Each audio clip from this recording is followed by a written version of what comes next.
Adam Schefter tweeted out the Buffalo Bills tribute video to Sean McDermott that just came out on social media this afternoon, as the Bills let him go yesterday, and a day later have made a 3-minute tribute video thanking him for his time as the now former coach of the Buffalo Bills.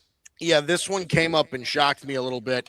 I didn't expect this one. I thought this was going to be, one where people were going to have their opinions about him not being the right guy for the job, being the Mark Jackson of the Buffalo Bills, the guy that can't get them over the top. And here's the thing. I think it's an interesting year to do this, right? Mm-hmm. You've got so much, carousel work going on in the NFL at the moment. It makes me wonder what the Bills are thinking in terms of what they can do to replace him. But Sean McDermott had a very nice tenure in Buffalo. He really, really did. I mean, hired in 2017. He had one season under 500. That was 2018. That was Josh Allen's rookie year. Like, it was that year where they went 6-10. And then every year after that, it was double-digit wins and playoff appearances virtually every year. I am a little surprised here, Josh. I got to be honest. Here's the question, though, and I'll pose it to you like this. Did the Buffalo Bills make the right call in firing Sean McDermott? What do you think? I think the Buffalo Bills had only 1 to 2 more options on what to do. And when I say 1 to 2, that was fire the head coach and or fire the general manager. Mm-hmm.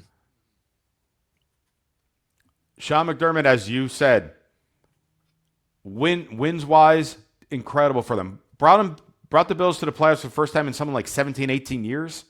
Mm-hmm. And then they took over the Brady-led Patriots and owned that division. Yep. And could still obviously fight for it, but now obviously the Patriots are right there with them, and as they won the division this year. As incredibly perfect as you have been with your NFL playoff picks, mm-hmm. which, by the way, if you haven't listened to the last couple weeks, Mike Guido has yet to incorrectly pick a playoff matchup. You know why? Do you know why I have yet to lose? Because you don't bet. Because I haven't put money on it. Because he doesn't gamble at all. He would have made so much money at this point. Oh, my gosh. If I parlayed it all. But one thing that I will take credit for was from the beginning in our first round, I said from there, if Sean McDermott does not make the Super Bowl, he will be fired. Mm-hmm. And look what happened. Yeah. Yeah. Props to you for that. And it's because they're the only option as far as the powers that be in Buffalo are thinking at this rate, because you have Josh Allen in your prime. Yes, we know he had a really bad game against the Broncos. Yes, he did. No one is disputing that. Nope. There are some other things that could have gone Buffalo's way and didn't, hence that pass, that completion that turned into an interception. Different topic. Their mindset now is Tony Dungy built up the Tampa Bay Buccaneers but couldn't get him over the hump. They got rid of him, brought in John Gruden, they won a championship. John Fox brought Denver Broncos back to legitimacy. Couldn't get him over the hump. They brought in Kubiak. They won a championship. They are hoping whoever they bring in is going to be that one tipping point for them to win a championship. Yeah, I think I 100% agree that that's what they're going for.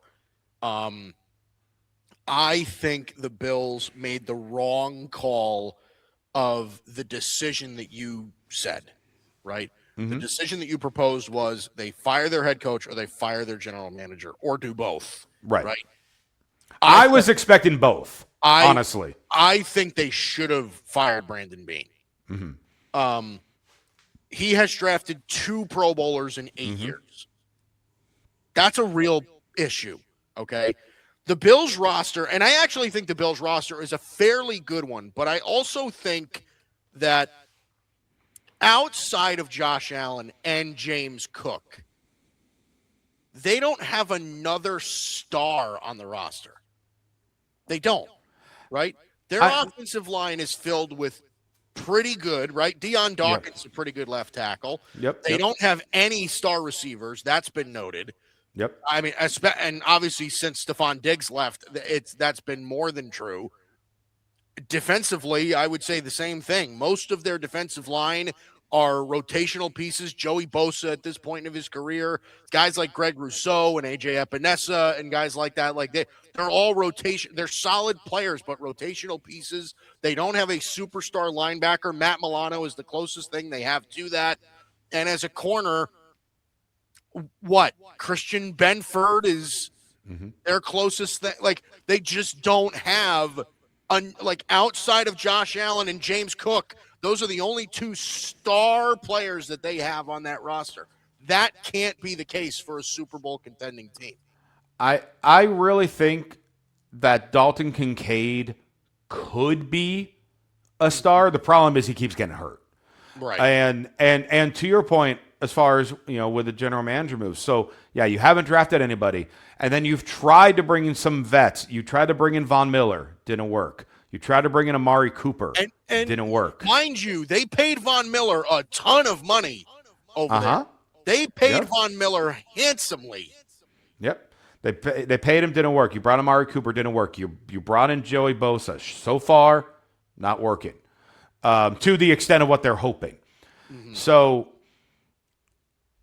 yes, Buffalo desperately needs a weapon, both on offense and defense. Yeah. And the fact that they've still been getting to where they've been getting with their top receivers at this point in the season were Shakir and Brendan Cooks. I know. Brandon Cooks. That just shows how great Josh Allen has been. Yeah. And how smart of a coach Sean McDermott has been. Again, I agree at this point that the time might have been there. It's just a matter of, with all the coaching openings and the fact that this happened after Harbaugh and Stefanski found homes, okay, is it worth trying to do it now? And I get that question. Yeah. And we'll get into like who might go to Buffalo. But if I were Sean McDermott, if I were a guy that took a team from absolute obscurity, that hadn't been in the playoffs in years, that were really a laughing stock of a franchise, and you made them over the last 7 years, like the winningest team in the NFL, even though you never made it to a Super Bowl, you have more wins than I think any other team. And then you get let go. You obviously have a giant chip on your shoulder. I know exactly what you're going to say. I know it. And it's like, if I was able to do this in Buffalo, why can't I do it again? Because the obvious choice would be, go to Baltimore because they already got some weapons there. Okay. He ain't doing that. Nope, he's not. You're right. He brought one team from obscurity and made them relevant to win. Say it, Josh. Just say it. Just say it. He's going to go to the Cleveland Browns and make them legit. That's not who I thought you were going to say. Oh, well. Well, actually. No, well, I don't know about legit. What I was thinking was wrong because they still have their head coach by some miracle. You were thinking the Jets. I was thinking the New York Jets. If the coach was open, I would have mentioned the Jets. But since they haven't gotten rid of Aaron Glenn for some odd reason. And they won't. They won't. Right. If they haven't done it by now, they won't. You go to the Browns, who have a quarterback who obviously also has a chip on his shoulder, who has potential. You got a stud on defense. You got the best defensive player in the NFL. You got a good young tight end. You got a good young running back. Obviously, you still have a lot of pieces you need to fill because, let's be honest, we know Cleveland ain't winning anytime soon. You want to talk about a team that needs receivers? Cleveland needs receivers. Yeah. I mean, the battle between Brandon Cooks and Jerry Jeudy in 2026 is going to be fantastic. But if I were Sean McDermott, why not? I did it with them. Why can't I do it in Cleveland? And that makes As sense. long as the brass in Cleveland lets him cook, Yeah. and you start building, because again, you have who they're hoping as their quarterback in Shedeur Sanders. Mm-hmm. You got a good young running back. You got a good young tight end. You got the best defensive player in the league, along with a very good defense as a whole. Yeah. In a division that is falling apart. It's winnable now. Why not McDermott to Cleveland? I love that fit. I really do. That's a great, great fit. And it makes sense for Cleveland, too. Like, it genuinely makes sense. Like, you want to talk about, what was the one thing we said, Josh, about why we thought it was a mistake for the Browns to fire Kevin Stefanski? Because they were losing what seemed to be their one source of stability, right? Mm-hmm. Sean McDermott brings you a coaching pedigree now, Mm-hmm. where the guy's a proven head coach. He's had success, certainly.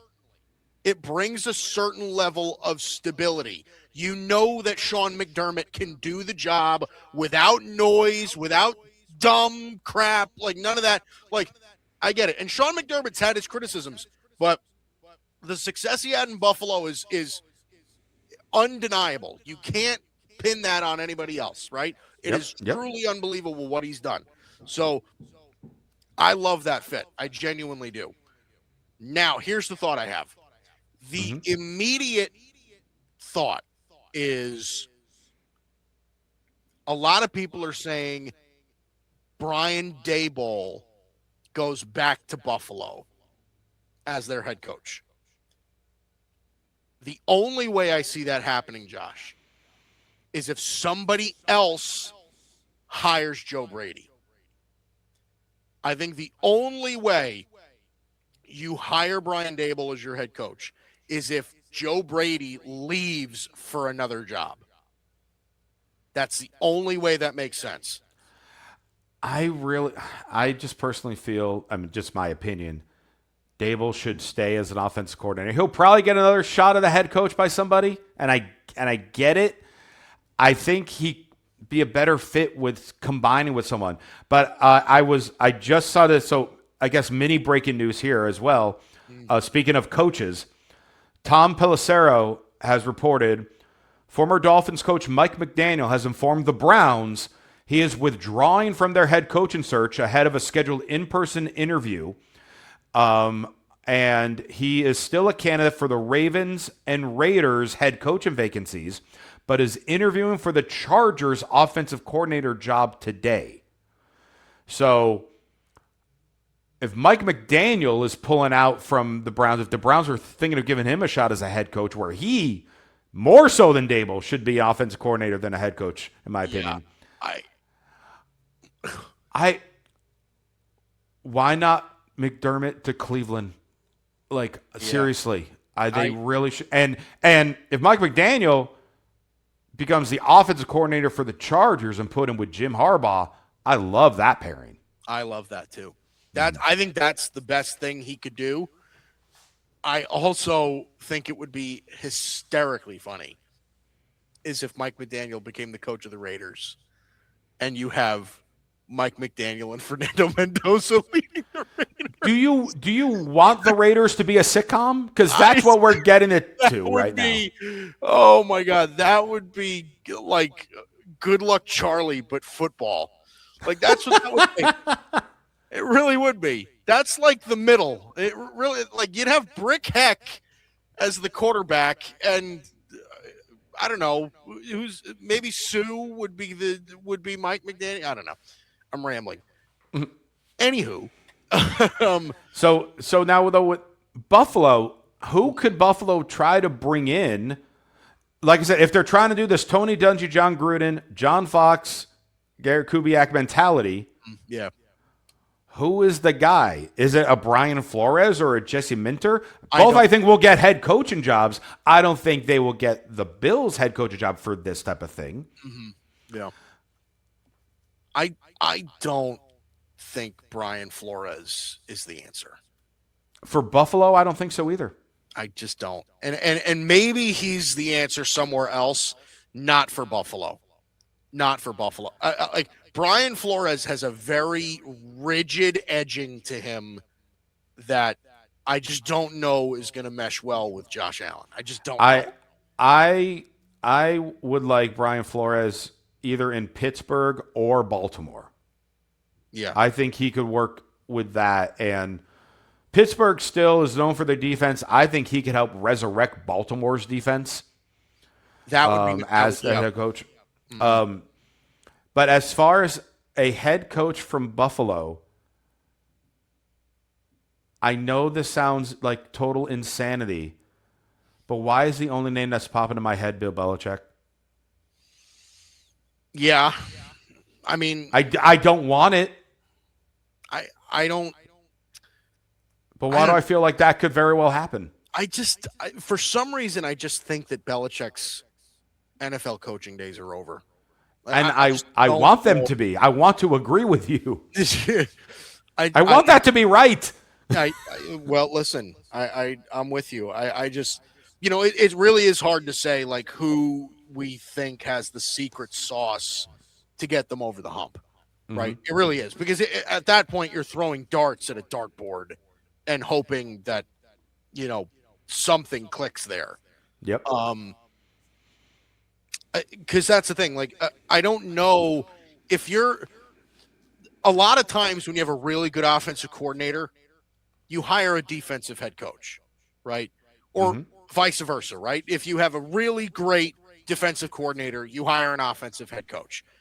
I just don't know. Like if Joe Brady is sticking around as their offensive coordinator, I just don't know that they can hire an offensive head coach. They'd have to find somebody that specializes on the defensive side of the football. Robert Saleh already got hired by the Tennessee Titans. And I love that I love that fit so much. I love Robert Saleh with the Titans. I really felt he kind of got screwed with his first head coaching chance with the Jets. I mean, it didn't help him that they brought in the old quarterback who then tore his Achilles in the first minute of his tenure. Right. So he was one of those guys where, okay, is he just a defensive core? Is he just a defensive guy?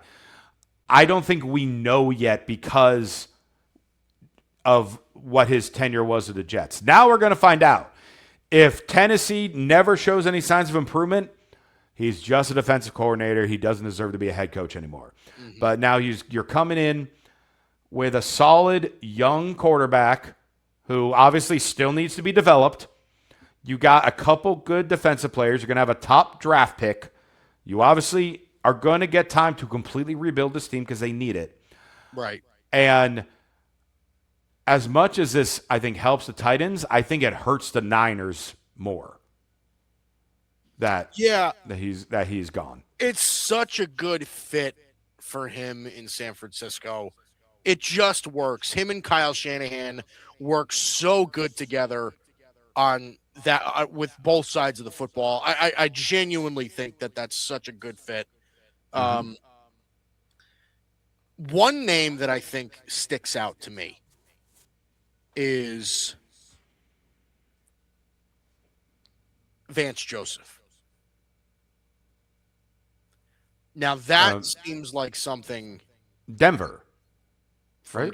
Right. Yeah, defensive coordinator in Denver. Right. That seems for like Buffalo. For Buffalo. Okay.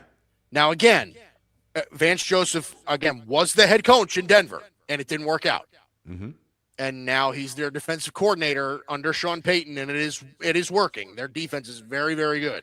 Yeah. I also think that Jim Leonard under Sean Payton is somebody that's going to be highly sought after. And that could be something that works too. Again, you can pick names out of a hat and try to play, and try to play matchmaker with this. Let me throw one more random name for Buffalo at you before we head to break.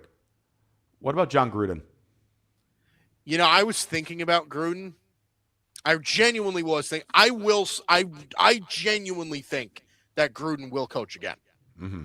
He'll coach again. I don't know where or when, but he will.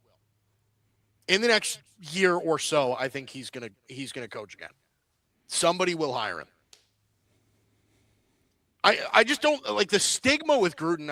I just don't think is as big anymore. I don't know that anybody cares about the whole email thing anymore, but with him. Sure. I genuinely don't. Mm-hmm. So I think he absolutely is going to coach again. I'm telling you right now. And by the way, I believe he is still getting paid by the Raiders. Probably is. Well, when did he sign his contract? When did he sign that 10-year contract with the Raiders? Maybe 2017 or 18. So he's probably on the last couple of years of that Yeah. contract.